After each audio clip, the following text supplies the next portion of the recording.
Body cam captures intense shootout between police and dangerous carjacker. We got a shield anywhere in the line? I got a hit. He swerved at me, but I got a hit on the front tire. He's got a gun to his head, he's running.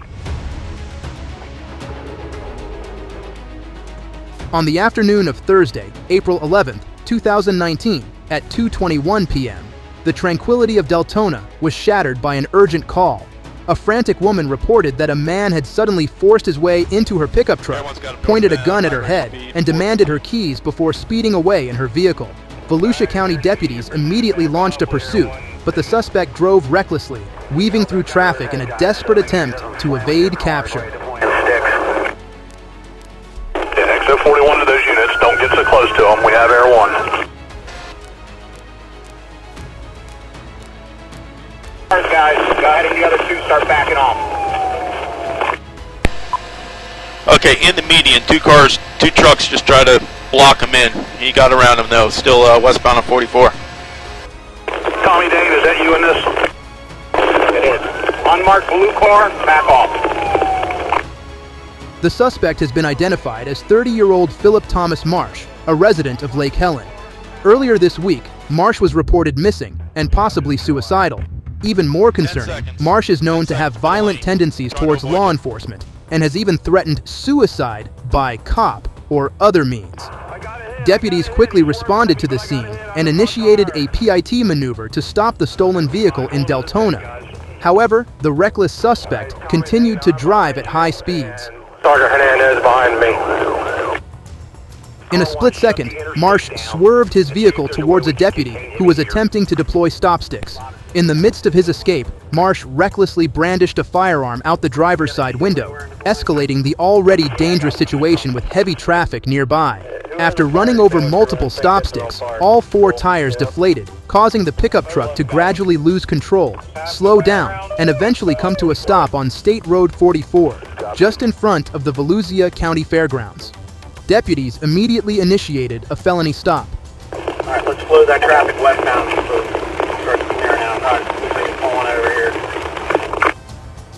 Marsh abruptly flung open the car door, a gun pressed against his own head, and immediately charged towards the drivers who had stopped across the street. Marsh's eyes darted around wildly, like a predator scanning for its next victim, ready to pounce on anyone unfortunate enough to cross his path.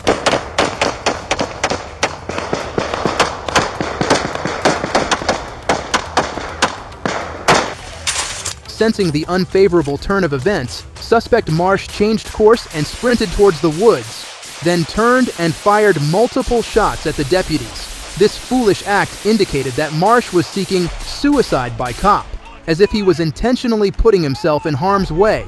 The deputies, not to disappoint Marsh's expectations, immediately returned fire, striking Marsh multiple times and causing him to stumble amidst the confrontation. It all happened in a flash, but it was enough to completely change the situation. Silver car! Silver car! Not only got people back here, there's plenty of firepower here.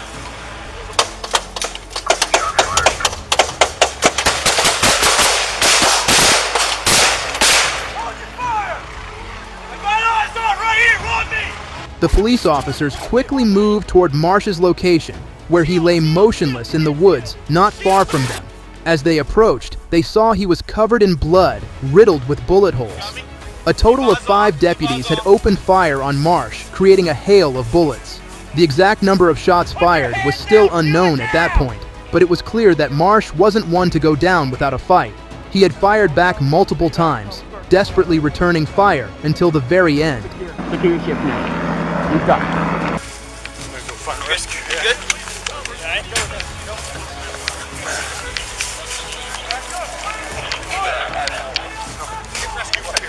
Let me go. Come here. You okay? Yeah, I got hit in the head with a ground. Sergeant Thomas Dane, 54 years old with 30 years of service in the VCSO, narrowly escaped death during the shootout. As he exited his vehicle, a bullet grazed his head, piercing his hat near the sheriff's K9 unit logo. The incident was captured on body camera footage. After receiving prompt medical attention, Dane was safely discharged from Halifax Health Medical Center. Despite receiving immediate medical attention, the suspect Marsh succumbed to his injuries due to excessive blood loss. His death serves as a stark warning from the police. Anyone foolish enough to confront the forces of justice will never meet a favorable end. 23-year-old drug.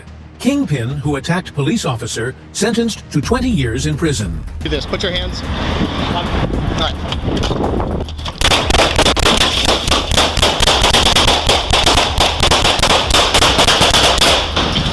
Houston, Texas. The Houston Police Department has released body camera footage capturing the dramatic moment a methamphetamine kingpin opened fire, injuring a police officer just outside a gas station in southeast Houston. The incident occurred at 11:20 a.m. on Wednesday, May 4th, 2022. The video shows the suspect feigning compliance with police commands before suddenly opening fire, launching a dangerous assault on law enforcement. Upon receiving a tip about a suspicious individual named Jimmy Bryan, 23 years old, on the Gulf Freeway, officers immediately mobilized their forces as directed by their superiors. Spotting Bryan at the Exxon gas station on Gulf Freeway, He is not moving around.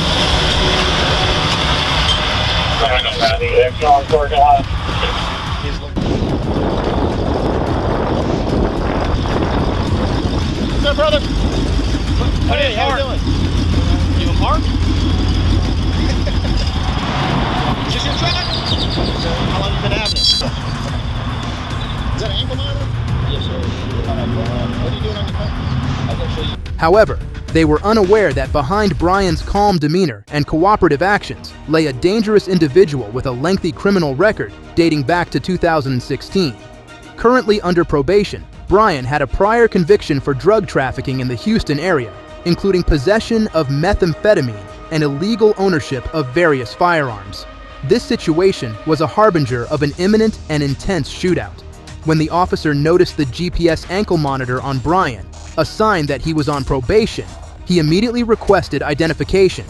However, Bryan evaded the question by repeatedly mentioning wanting to show pictures of his newly purchased truck, further raising suspicions. Sensing something amiss, the officer swiftly instructed Bryan to unbuckle his seatbelt and exit the vehicle. Little did he know that he was about to face a life-threatening encounter by making this demand of the dangerous criminal. You don't have any ID on you? Here, why don't you do me a favor, take off your seatbelt and step out. Did you just hear me? Look at me. Take off your seatbelt. Are you requesting me? I'm telling you to take off your seatbelt and step out. Why don't we do this? Put your hands. All right.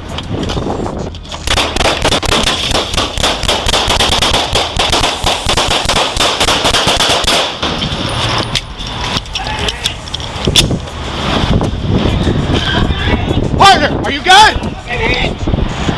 God damn it. Where are you hit? He's down. He's down. Femur! Hey! Hey! Where you hit? Where you hit? Femur! Get him in the back of my truck! No! We need a tourniquet now! I've been hit. Jared! You okay? I'm fine. Hey! I'm bleeding a lot. What's up, brother? Hey, how we doing? You in park? Is this your truck? How long you been having it? Since how long? 2018. Alright, you got driver's license on you, buddy? Why don't we do this? Put your hands. Alright.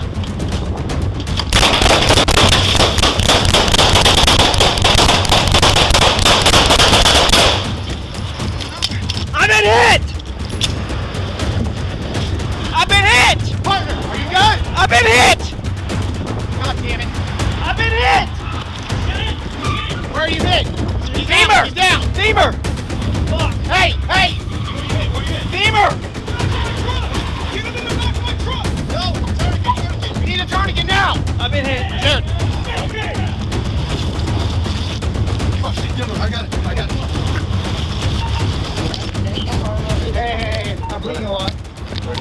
From the vantage point of camera 2, Bryan's cunning is evident as he shrewdly exploits the moment the car door opens, swiftly reaching into his waistband and drawing a semi-automatic pistol. He aims directly at the officer requesting identification and instantly unleashes a barrage of bullets, creating a sudden and perilous situation.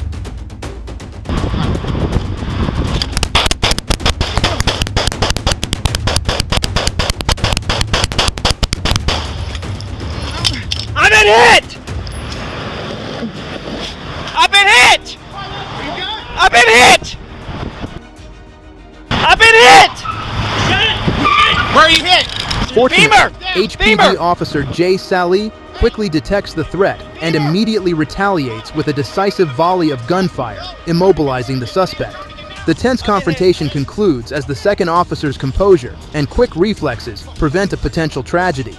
The wounded officer's cries of pain echoed, "I've been hit." His repeated words served as a desperate plea for help, causing panic among those at the scene. His colleagues immediately rushed to his aid, attempting to stem the bleeding of the hero who had just bravely put himself in harm's way, saving them from the clutches of death. Officer Jay Sally was swiftly transported to Memorial Hermann Southeast Hospital in a police vehicle, where he is currently in stable condition. Jimmy Caston Bryan, after being shot multiple times, pleaded with the police to save his life. He was taken to the hospital in critical condition, but upon recovery, Bryan will face 2 serious charges of assaulting a police officer. Meanwhile, during a search of his vehicle, police discovered over 48 grams of drugs and 2 pistols. If convicted, Bryan could face a minimum sentence of 10 years, or even life imprisonment due to the drug and weapon-related offenses.